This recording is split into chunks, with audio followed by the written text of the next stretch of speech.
Budget पर सामान्य चर्चा। Doctor Shashi Tharoor ji. Thank you very much, Mr. Chairman. May I have your permission to speak seated? I am afraid I have a fracture on my foot. You are permitted, sir. Thank you, sir. Thank you for granting me the honour of voicing on behalf of the Indian National Congress my perspective on the Union budget presented by the Honourable Finance Minister, whom I'm glad to see in the chamber. Last year, when I was standing in this very place, I had remarked that the 2025 Finance Bill reminded me of the garage mechanic who said, "I couldn't fix your brakes, so I made the horn louder." Looking at the budget this year, I'm saddened to observe that though the horn has been muted, that there hasn't been enough movement. For this budget too appears to be a squandered opportunity, equivalent to rearranging the airbags on a crashing car while assuring the passengers that the chassis is sturdy and they will feel better afterwards.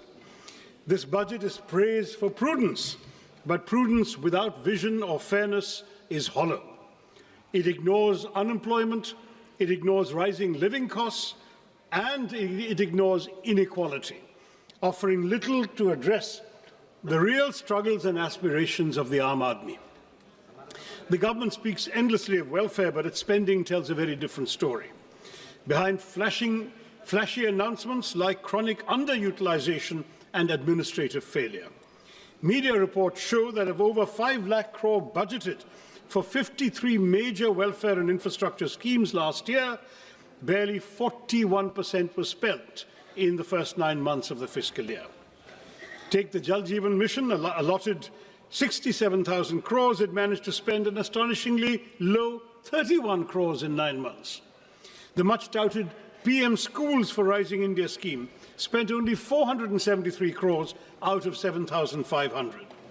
Most shocking of all, the Pradhan Mantri Anusuchit Jati Abhyudaya Yojana, meant for the socio-economic upliftment of scheduled castes, utilized out of 2,140 crores, merely 40 crores. This is not governance, Mr. Chairman. This is headline management. Where promises are loud, like that horn, budgets are grand, but delivery is conspicuously absent. The budget this year has landed with a thud, not because of what it contains, but because of what it omits. Behind claims of fiscal prudence lie a more uncomfortable reality. The Indian state is shrinking, not by design, but by compulsion. Government expenditure as a share of GDP has declined over the past decade, briefly rising during the pandemic before reverting close to the 2016 levels, driven by stagnant revenue mobilization. Tax receipts have remained flat relative to GDP. Disinvestment has underperformed, and non-tax revenues increasingly rely on extraordinary transfers such as Reserve Bank of India dividends, an unsustainable substitute for a stable revenue base. More troubling is the shift in the tax burden towards individuals, bearing a greater share of the tax burden than corporations, despite sharp post-pandemic profit growth. To elaborate further, in fiscal year 2017, corporate taxes were 3.2% of GDP, personal income tax was 2.3% of GDP. In fiscal year 27, that is 10 years later, they are projected to be 3.1% for corporates and 3.7% for personal income tax of individuals. So your revenue is coming disproportionately from the individual taxpayers. Fiscal consolidation since COVID has been achieved largely through expenditure compression, presenting necessity as virtue and compulsion as choice. Within these constraints, the government has relied on low-cost measures such as tax simplification and targeted incentives, but the budget offers no credible medium-term framework linking spending to employment and productivity. Capital expenditure is emphasized, yet weak demand, stagnant wages, high youth unemployment, compressed welfare spending, and inadequate devolution to states all persist, leaving India fiscally disciplined but developmentally constrained, without the revenue capacity or strategic clarity to deliver real economic security for the Aam Aadmi. This is why, Mr. Chairman, this is what I call an underwhelming budget. Now, let me look at specific sectors.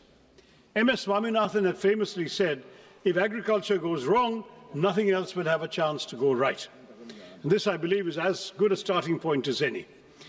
Mr. Chairman, it's high time we stop treating agriculture as some issue that will sort itself out, because 46.1% of India's workforce and 60% of our population depend on agriculture and allied activities.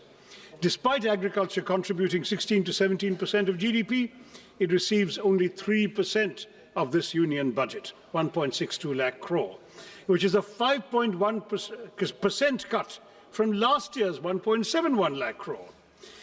Now, this underinvestment is all the more alarming, Mr. Chairman, given the existential threats facing Indian agriculture today. This sector, vital as it is increasingly threatened by climate change and misaligned farming practices. Nearly two-thirds of the country are prone to drought, and the toll of weather-related disasters has been severe. Yet the Fasal Bima Yojana, meant to protect farmers, has failed.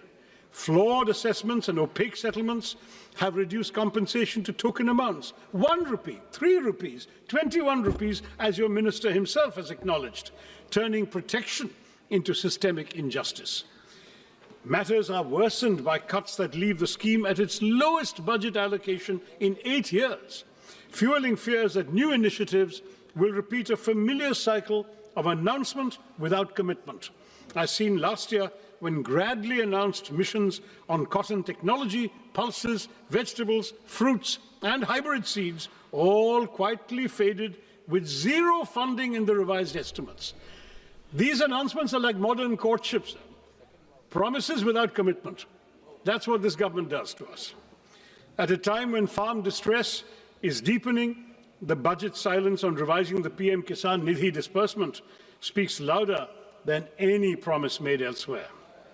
हमारे किसानों की आय दोगुनी करने का वादा तो आपसे पूरा हो नहीं पाया। कम से कम उनकी सम्मान निधि ही बढ़ा दीजिए।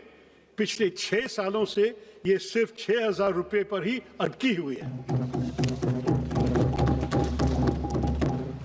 While there is an imperative need for breakthroughs in research and development and AI-driven agricultural technologies, paradoxically, funding allocations for agricultural research and education have dipped by 4.8% from the previous year's 10,466 crore, that's now to 9,967 crore, decreasing precisely when the finance minister is announcing new AI schemes. And frankly, Madam, touting a new AI app when the majority of our farmers can't afford fertilizers, harvesters, or tractors seems rather detached from reality, except of the virtual kind. Now, this budget speaks at length about crops from cashews to coconuts, yet ignores one of agriculture's most persistent concerns, pepper. Once hailed as black gold, the sector is now in distress in my state. In Kerala, which is one of the country's leading producers of pepper, output has fallen from 40,000 plus tons to 30,000 tons and is projected to decline by a further 28.7% in the foreseeable future. The uncomfortable truth, Mr. Chairman, is that our spice market faces such deep challenges today that if history repeated itself, the British might not even bother looting us for it. Next to unemployment. This House has had this conversation far too many times. We recite the same statistics, express the same concerns, and then move on, while unemployment quietly worsens. The data at the end of 2025 makes one thing unmistakably clear. Rural unemployment has stagnated at 3.9%, while urban unemployment continues to rise, ending at 6.7% in December. The crisis is now starting to concentrate where aspirations and frustrations are colliding in our cities. And yet even the centre's flagship responses have failed to rise to the moment. Under the Pradhan Mantri Kaushal Vikas Yojana, barely 41% of certified candidates secured placements. More than half of those jobs were concentrated in just 5 sectors. And of the 1,380 crores released, 278 crores remained unutilized. The Prime Minister Internship Scheme tells a similar story. Allocation, 10,831 crores. Ministry spends 526 crores in the first 9 months. This pattern is recurrent, sir. In fiscal year 25, allocations were cut after large unspent balances, with actual spending at just 680 crores. So much for creating employment when we can't even spend the money allocated for the job of creating employment. And what of gig workers, the backbone of our new economy? There is no mention of them in the budget. Their welfare has been deprioritized at a time when unrest grows over the absence of clearly defined benefits, time-bound claims and appeals mechanisms, and mandatory disclosure of work hours, earnings and deductions.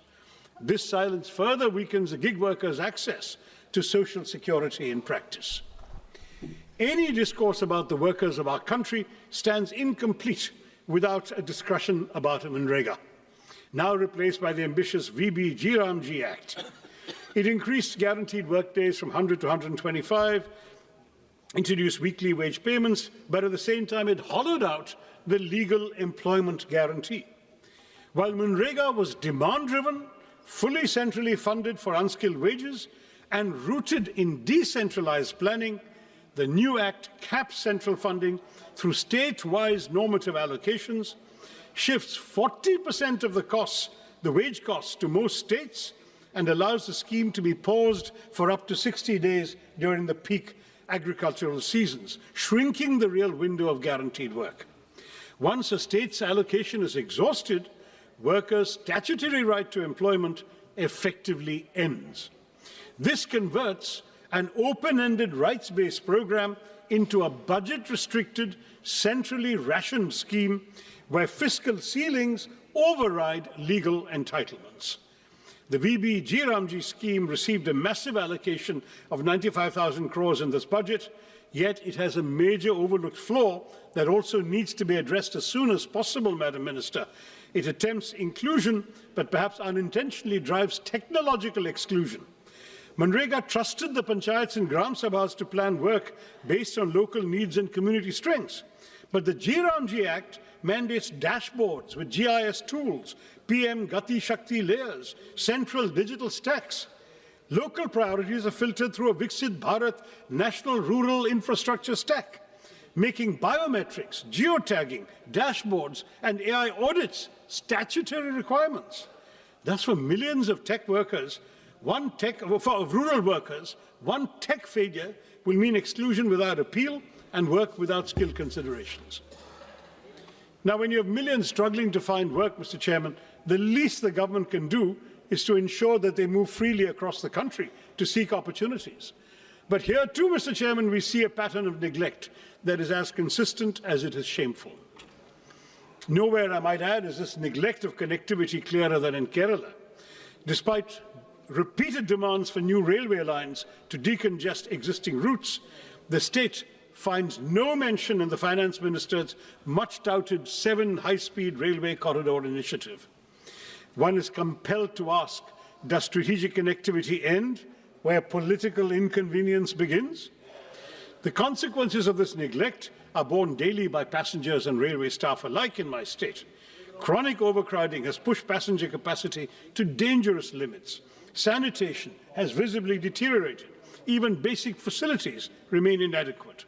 It's telling, Mr. Chairman, that locomotive pilots entrusted with the safety of thousands are forced to work without assured access to toilets. For passengers, the experience is no better. Overcrowded coaches, unsanitary conditions, and a steady erosion of dignity that no glossy brochure can conceal. These failures are structural, they're not incidental. The railway sanction strength across categories stands at over 2 lakhs, yet only about 1.59 lakh employees are in service. This staffing deficit compromises safety, delays operations, and stretches frontline workers beyond reasonable limits. A railway system cannot run on announcements alone. Continued underinvestment in capacity, personnel, and basic human conditions risks turning the nation's lifeline into a symbol of administrative exhaustion. And it's not just railways, Mr. Chairman. We hear of national corridors and maritime ambitions, but Vizhinjam Port, India's gateway to global trade, our only port that can host the world's largest container ships, is treated as a local afterthought, with no central support announced for the road and rail connectivity that is hampering its potential as a world-class transshipment port. Similarly, while 20 new national waterways are to be operationalised, it remains unclear how many, if any, will benefit Kerala. Ship repair ecosystems are promised in Patna and Varanasi, but not in a state with 44 rivers and a rich inland waterway network. Our coastal communities, Mr. Chairman, face the deadly peril of sea erosion that has already leached so much of our territory into the sea. But there is no money for the sea walls and groins so essential for coastal protection. I have been raising this repeatedly in the House over the last 15 years. The centre tells me it's the state's problem. The state says it has no money. So we continue losing our territory, our seafront, to the marauding ocean. The lives and livelihoods of our fisherfolk, mostly living below the poverty line, are apparently of no concern to our budget makers either.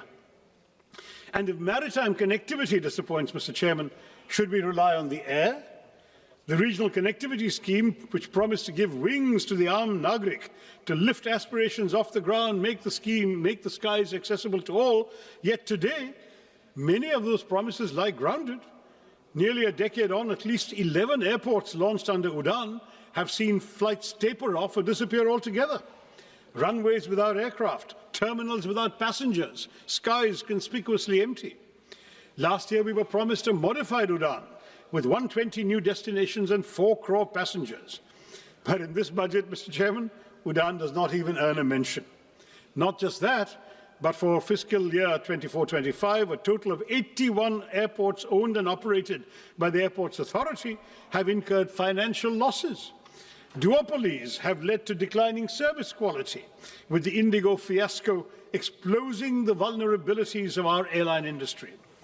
When aviation policies cannot stay airborne beyond announcements, one must ask whether this government is still committed to democratizing the skies, as it claims, or rather, as the minister claimed last year. Mr. Chairman, if connectivity cannot move people physically, one would hope education might lift them socially and economically. But here too, we see a betrayal of promises. India speaks of global excellence while presiding over domestic neglect. The national education policy promised 6% of GDP for education. Years later, spending remains at barely 4%, with the union government contributing only 0.4% and leaving states to shoulder an unsustainable burden. The consequences are visible and damaging. Over 1.5 lakh schools lack electricity, thousands lack toilets, ramps, or basic facilities for children with disabilities, and the foundations of learning continue to crumble even as we advertise world-class universities. This neglect hits the most vulnerable the hardest. For scheduled castes, enrollment falls from 99% at the preparatory stage to 70% at the secondary level. For scheduled tribes, from 99% to just 67%. These numbers reveal a system where poverty pushes students out of classrooms and into premature work. We are told artificial intelligence will shape our future, yet only 52% of government schools have functional computers, just 58% have internet access. Where is artificial intelligence going to come to these schools? Technology without access is not transformation, Madam Minister. It is exclusion by design. Continued underfunding paired with grand promises will not uplift our children. It will mortgage India's future at a discount. Mr. Chairman, if education is one pillar of development the government should care about, health is surely the other. Budgets may speak in numbers, but nations are built in flesh and blood. And any budget serious about India's economic potential must invest in human capital, because healthcare is not charity, it is foresight. Yet public health spending remains below 2% of GDP, missing even the government's own promise of 2.5% after COVID. An allocation of over 1 lakh crore to the health ministry may sound impressive, but ambition must be measured in proportion, not in numbers. The consequences are now visible beyond government hospitals. Since 2019, over 600 private hospitals have exited the Ayushman Bharat Jan Arogya Yojana, revealing the fragility of coverage without delivery. insurance that arrives late is merely distress deferred. Meanwhile, the fundamental determinants of health, clean air, safe water, nutritious food, and mental well-being continue to deteriorate even as disputes rise and mental health indicators worsen. A nation that seeks economic greatness cannot afford to economize on the health of its people. While you propose, Madam, exempting 7 additional rare disease drugs from import duties, your centres of excellence for rare diseases are few, unevenly distributed, and unable to utilize even the insufficient funds allocated, leaving thousands of patients to die every year for lack of treatment. And nowhere is this pattern of neglect more glaring than in the case of the long-promised aims in Kerala. First year of the NDA government, the promise was announced. The promise still remains unrealized. A state with one of the strongest public health records in the country continues to wait, while this budget, like its predecessors, offers neither clarity, nor timelines, nor urgency. 22 aims have been sanctioned across India, Mr. Chairman, but when it comes to Kerala, the silence is deafening. And aims that is not even a dot on a map is not institution building, it is institutional disregard. Kerala does not lack need, capacity, or credibility. What it lacks, it seems, is visibility in this government's priorities. Why, Mr. Chairman, is Kerala invisible to this government? I'd like to know. Equally telling is the silence on air pollution. After months of public outrage and choking headlines, the Finance Minister's speech found space for everything except the air we breathe.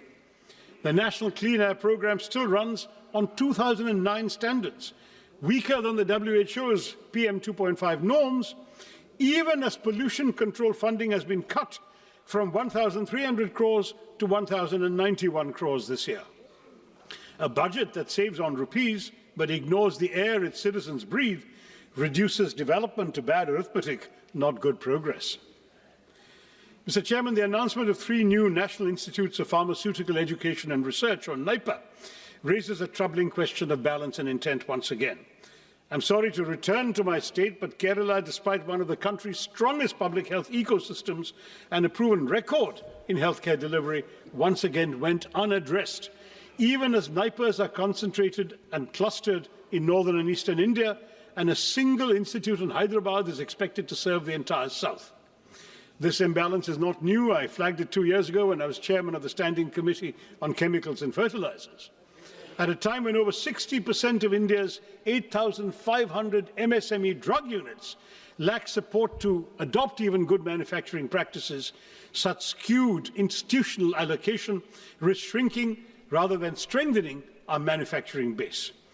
It also does little to reduce our dependence on China for nearly 2/3 of key active pharmaceutical ingredients, or to correct India's anemic R&D investment of just 0.64% of GDP, with even large pharma firms spending under 1% of net sales on their research.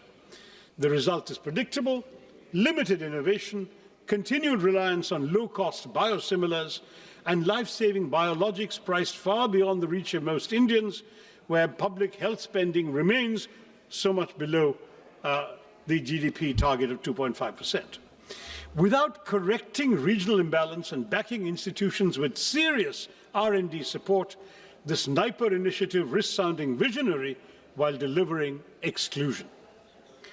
Now, all of these shortcomings in the sectors I've surveyed, in infrastructure, education, healthcare, might have been bearable if at least the economic burden were distributed equitably. But as per the UNDP Inequality Adjusted Human Development Index, India ranks the lowest of all BRICS countries at 130. The silent shock absorbers of this economy are the middle class. They are now cracking under the strain. The symbols of success we see today, smartphones, cars, lifestyle assets, are only sustained by EMIs, Mr. Chairman, for the middle class, leaving the Aam Aadmi little room for health insurance, for savings, or medical emergencies. Credit cards are once a luxury or a convenience. They've now become a lifeline. Defaults rose 28% last year to 6,742 crore rupees, not because Indian households are reckless, but because they're running out of room to breathe. With 2.9 lakh crore rupees in outstanding dues and 10.5 crore cards in circulation, borrowing has become the price of staying afloat. Even as households struggle, the tax burden has quietly shifted onto them. Personal income tax now contributes over half of all direct taxes, while the corporate share declines, as I mentioned earlier. And while last year's budget at least acknowledged middle-class housing stress through the Swami Fund, this budget offers only silence. Inflation may look subdued on paper, but for citizens, the cost of living has merely been shifted. When the state fails to provide clean air, safe water, and uncontaminated food, households are forced to buy privately what should be public goods: air purifiers, water filters, basic safeguards. This burden is unequal, Mr. Chairman. The privileged can protect themselves, while the poor remain exposed. A nation cannot grow by exhausting the very people who sustain it. The Aam Aadmi who are financing this government are being sent deeply troubling signals on taxation. A one-time concession allowing special economic zone manufacturing units to sell domestically at reduced duties is little more than tokenism when the SEZ ecosystem itself is collapsing, with hundreds of zones shut and employment in free fall. More disturbing still is the withdrawal of income tax exemption on disability pensions for defence personnel.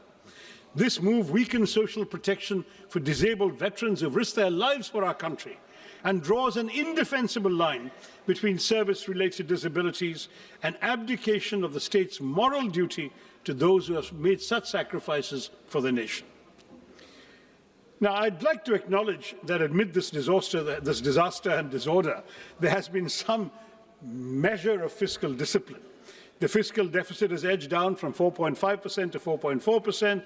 Minister speaks of a further reduction to 4.3%, and that sounds reassuring on paper. But I've been in this House long enough, Mr. Chairman, to remember when her predecessor, the late Arun Jaitley, as Finance Minister, set a target of 3.5%. We're nowhere near that benchmark today, yet we seem eager to applaud for settling at a much higher number.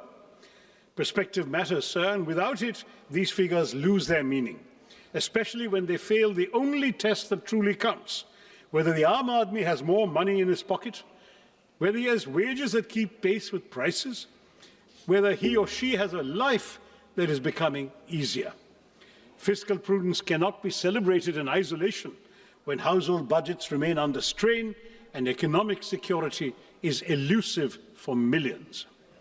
In this budget, the Union government has once again doubled down on an infrastructure-led growth strategy, raising capital expenditure to 12.2 lakh crores on the assumption that public Capex will crowd in private investment and generate jobs. But this promise has yet to materialize. In fact, it hasn't materialized at all during this government's tenure. Private investment has throughout remained sluggish. Labour-intensive sectors are crowded out by capital-heavy projects. Welfare spending has been compressed, and key subsidies and social sector allocations fall short of stated goals. The burden has increasingly been pushed onto the states without adequate devolution of tax revenue. Meanwhile, unemployment, particularly amongst educated youth, remains distressingly high, and capacity utilization continues to remain below levels that would trigger a genuine private investment cycle. In this context, the Capex-centric approach appears less like a strategy for inclusive growth and more like a gamble that ignores weak demand, joblessness, and the lived economic distress of the ordinary citizen. Mr. Chairman, no nation can develop on slogans or headlines alone. India's investment in research and development remains stuck at 0.6% of GDP, not only below advanced economies, but even below several emerging ones. China invests about 2.4%, Brazil even over 1%, the US 3.5%, South Korea 5% of GDP. A country that aspires to be a manufacturing and knowledge powerhouse cannot afford to treat research and development as an afterthought. I would urge the Minister to elevate R&D as a national priority. Now, on urban cities, on our cities, it should be pointed out that the hesitancy in innovation is reflected in the Smart Cities mission, which has become a reminder of unfulfilled promises. A decade after Smart Cities was announced, Deadlines have been repeatedly extended from June 23 to December 25. No real change on the ground. Claims of 96% completion certainly ring hollow for somebody from Thiruvananthapuram or Warangal or Silvassa or Port Blair, because they're all incomplete. Large parts of the northeast continue to lag, leaving even the Parliamentary Standing Committee unconvinced. Instead of transforming urban life, the mission has largely polished a few elite enclaves, while basic services for millions remain untouched. I can't not mention the new interim trade agreement with the United States, sir, because that has just come out after the minister's speech. It looks less like a free trade agreement than a pre-committed purchase agreement that overturns every principle of reciprocity. How can we speak of a reciprocal tariff of 18% on one side and 0% on the other? At a time when India's total bilateral trade with the US stands at roughly 130 billion US dollars, and we have a trade surplus of only 45 billion US dollars, we have surprisingly promised to buy $500 billion worth of American goods over 5 years. This effectively converts a surplus into a long-term deficit by executive assurance rather than by market demand. No major economy has ever neutralized its own trade leverage in this manner.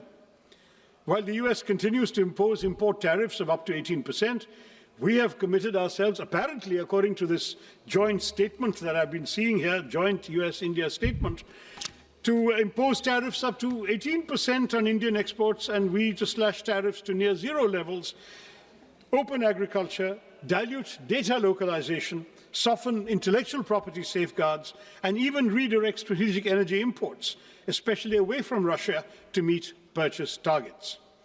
Now, this is not strategic balancing. It is economic preemption. Parliament has neither been told how farmers, MSMEs, and domestic industry will be protected, nor why India has voluntarily surrendered its negotiating power without securing proportional market access. Without securing proportional market access or policy space in return. I know the government will say, wait for the final agreement, it's coming in mid-March, but let them be aware these concerns exist right now, sir. Yes. The government's claim that India has secured a better deal than China, Vietnam, or other Asian economies does not withstand scrutiny. While India has obtained a tariff reduction of 1 or 2 percentage points from them, no East Asian economy has agreed to deliberately dilute its trade surplus with the US through guaranteed purchase commitments. On the contrary, China, Vietnam, and several ASEAN countries have actually expanded their trade surpluses with the US, even amid heightened trade tensions. And this ambiguity, Mr. Chairman, has a direct bearing on the credibility of the budget itself. When both the Minister of Commerce and Industry and the Minister of External Affairs were questioned on these commitments, they were really offered no clear explanation of their scale, timeline, or fiscal implications. Now, the reason I mention this in the context of the budget is that key budgetary assumptions on trade balances, external financing needs, and overall macroeconomic stability rest on information that the Parliament does not possess and has not been given. A budget framed amid such uncertainty is not just incomplete, it asks this House to approve numbers without knowing the obligations that may soon overtake them from this trade agreement. Now, I do want to say that when the two ministers play ping-pong with each other, saying it's not in their mandate to answer the question, each one attributes it to the other, then that looks like a rather disappointing game, because when no minister claims ownership of something like this, accountability disappears, and Parliament is left staring at a budget that conceals obligations that the government seems to lack the courage to admit openly. In short, Mr. Chairman, the real weakness of this government's budget lies in its implementation, where rhetoric is not matched by reality. Let me quote that famous verse once again by Mirza Ghalib, which I think perfectly captures our reality today as reflected in this budget and its aspirations. हमको मालूम है जन्नत की हकीकत, हमें मालूम है जन्नत की हकीकत, लेकिन दिल बहलाने के लिए गालिब ये ख्याल अच्छा है. That seems to be what we have had inflicted upon us. We know the reality behind these claims, these tall promises, these narratives of model governance, but they're not policies grounded in outcomes. They're carefully curated illusions. Glossy schemes, utopian projections, They might soothe the imagination, dil to behlata hai.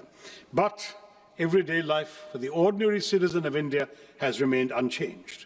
Hope is repeatedly sold, but delivery remains perpetually deferred. Viksit Bharat by 2047 is an admirable ambition, safely more than 2 decades away. This budget offers no credible pathway to reach it. Instead of narrowing the gap, it widens it. Unemployment continues to rise. Poverty hardens. Jobs remain scarce. Wages remain stagnant. Small businesses, already gasping for relief, are smothered under layers of compliance, while informal workers, gig workers who sustain our economy with their labour are pushed further into invisibility and insecurity. Government promises railways, yet stations crumble.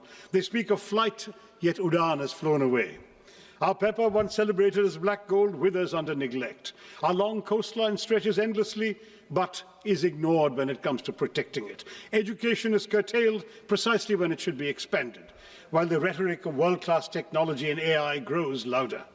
1.5 lakh schools still function without electricity, yet Viksit Bharat is spoken of as if the lights are already on.